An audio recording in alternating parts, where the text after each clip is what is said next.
was there always a plan to go into politics, or was it just kind of something that came to you in the last few years? Not always the plan. It came to me when I was about 26, in about 2016.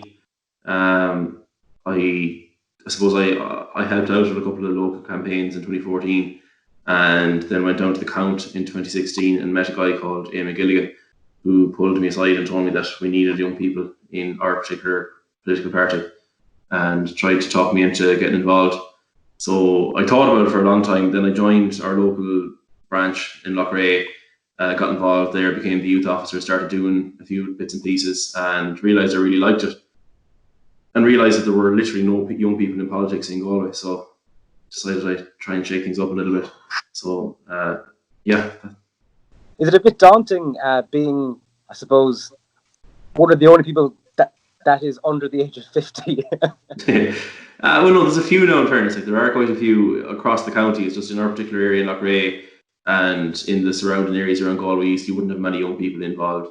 It's not daunting, really. Like, I found it very, very positive. Like, the reaction was overwhelmingly positive when I was running. People were delighted to see a young person involved. Young blood was the phrase I kept hearing on the doorsteps, and people were saying, Jesus, isn't it great to see a young lad? So, no, I wouldn't say it's daunting. There are certain things in it that you try and figure out that you can get pretty kind of tangled up in at times, but overall, a lot of people are there to help you. It's grand, and I'm enjoying it. So, what were the biggest challenges that you faced getting ready to get elected? Like, what was preparation like? Time management was tricky. I was in a full-time job as a teacher at the time, so I was literally getting up at 7, getting dressed, going to school, coming home, changing, going canvassing, eat, bed, sleep, repeat. It was crazy for 6 months, like 6 solid months of literally 7 days a week, non-stop canvassing, non-stop teaching. I had leaving cert to teach, so I had huge responsibilities there. I was involved in coaching hurling teams, camogie teams, all sorts of stuff. So it was flat out, but I enjoyed it, and I had to when I say time management, like, one of the biggest challenges now facing me is the fact that I had to kind of pull back from full-time teaching, because literally I was in a situation where I was teaching Monday to Friday, 9 to 4, whatever, and basically I'm teaching in a fairly academic school where kids want to do well, and I would have had to miss every second Monday in school. I had to leave full-time employment to become a councillor. So as a young person, that's a challenge. And I think that's a challenge for a lot of young people. Is our meetings are at 11 a.m. So we give up a full day once every 2 weeks to the council, which for a lot of people can be a barrier to employment. So now, talking about employment, we've seen significant changes in the landscape in Ireland. Over the last decade, we've had over 500,000 people of your generation emigrate. And now the ones who are left, a lot of them are either facing into unemployment or job instability. How important is it for you as a voice and as an elected official for that generation to help get those people recognition and support? Oh, it's huge. There's so many areas where a councillor can either directly impact or use their position of influence to, persuade other people to work on behalf of young people. Affordable housing is huge. There's so many young people my age in good, steady employment in a job that pays, what would be a respectable wage. It might be modest, but it's respectable.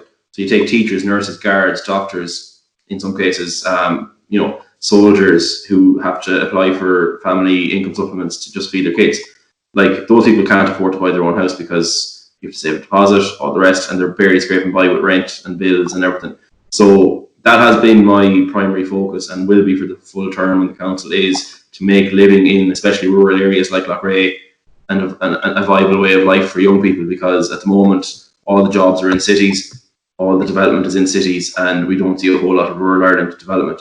And that's one of my big focuses, is that after 5 years I might look back and say, okay, the population actually increased in my area because I managed to secure investment in X, Y, and Z, or I managed to get affordable housing in X, Y, and Z, and that's one of my main aims.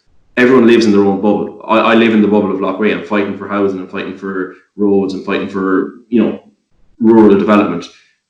A minister from Cork City or a minister from the centre of Dublin, whether they like it or not, they're not from that bubble, and they don't go in with the mindset of, am I making sure I'm looking after the west of Ireland when I develop X, Y, and Z in policy? So yeah, it's very frustrating. But do you think the fact that we do have quite a diverse government right now, the range of perspectives moving forward over this time with multiple parties involved will help bring outside perspectives and different views? Because diversity seems to be what's needed. Oh well, definitely. I mean, like I think I personally don't see a problem with having the Greens in government to an extent. Like some of the policies they bring in would be very detrimental to rural Ireland, but I suppose we are facing a climate emergency, so it's important that there is a voice there for that.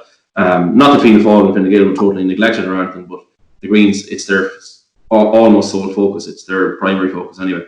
So yeah, diversity is good, balance is good, and having a wide range of views around the cabinet table can only be a positive in my view.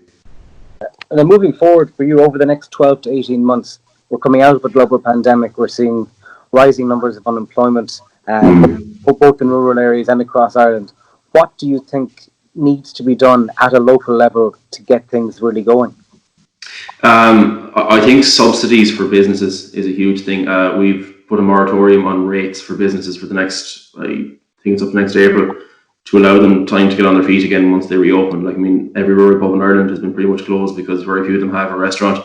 So giving them the kind of breathing space to be able to get back up and running before they have to start paying rates and, you know, I would like to see subsidies come in areas like corporate tax for the likes of businesses, and to put things like pubs on the 9% rate of tax, which is there for hospitality.